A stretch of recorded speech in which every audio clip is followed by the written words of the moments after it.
The Yeezy 350 V2 MX Oat. What's going on everybody, and welcome back to another video. And in this video I will showcase the unboxing experience.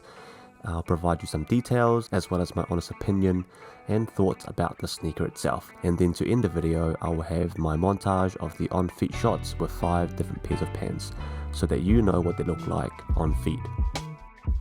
If you're new to the channel, make sure to check out the outfit lookbook I have already released for the sneaker. I'll leave a card up here so that you can easily click into it and watch that video. It will give you 11 different outfits to style the sneaker so that you know what they look like across all types of outfits.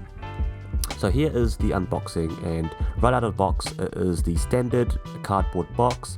There is not a single difference between this sneaker and the previous Yeezy 350 releases. What's in the box is this yellow cream paper as usual, but what really caught me off guard was the little tag that comes with the sneaker, and it's instead of in that white and black print, it's in this cardboard look-alike with a rope. So that's quite a nice difference. And now the unboxing is finished, let's jump straight into the next section of the video and go through some of the details. So first of all, the colorway. This is the MX Oat colorway, but by looking at the shoe, the main colorways you see here is this nice oat or cream color, and then on the upper primer it comes in this cream, blue, orange and yellow or gold color, all mixed up into this tie-dye almost looking upper. My initial impression of the sneaker was that it is a lot more vintagey cream than it is fluorescent yellow. So that was a very pleasant surprise out of the box. I really like that vintage vibes it provides, and also I really love how Yeezy brought back the primeknit as opposed to that disgusting plasticky upper that came with the mono pack. What Yeezy brand did keep from the mono pack was the laces, and as you can see here, the laces are wrapped in this plastic material again. It has that weird noise and that weird texture, but at least didn't bring back the upper. The midsole is in this full transparent cream or oat colorway, and I feel like these will age really well because the more you wear it, the more creamy it gets, but I think the cream will add more layers and add more character to the sneaker. So I feel like these are one of those rare shoes that as you wear them over time more and more, the better they will look. Yeezy brand also brought back the pull tab at the back of the sneaker, which is always a welcome addition because it adds function and another feature.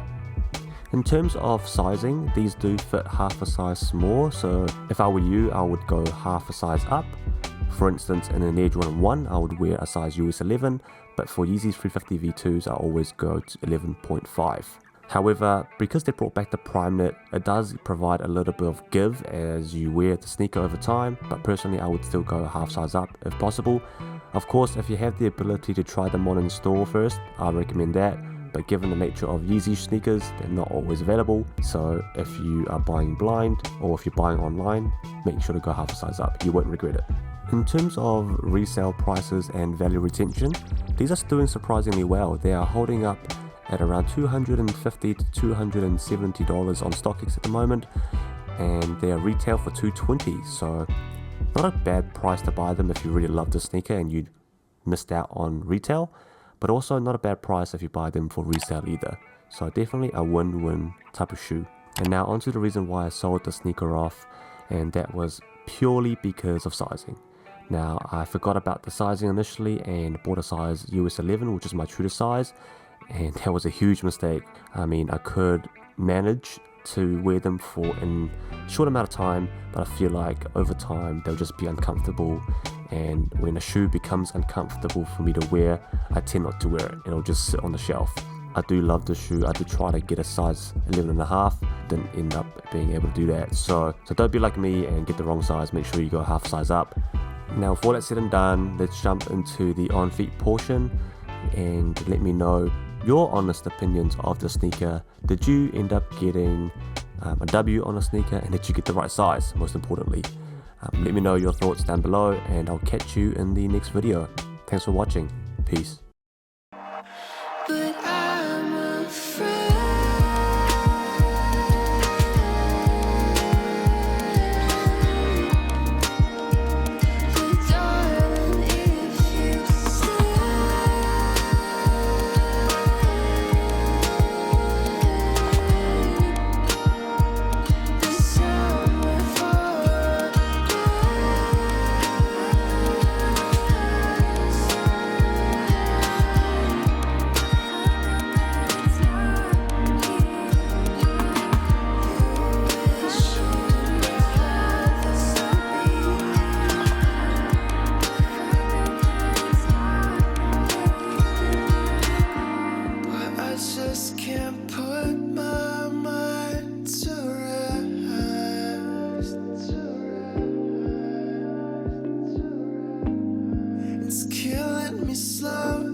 let's try.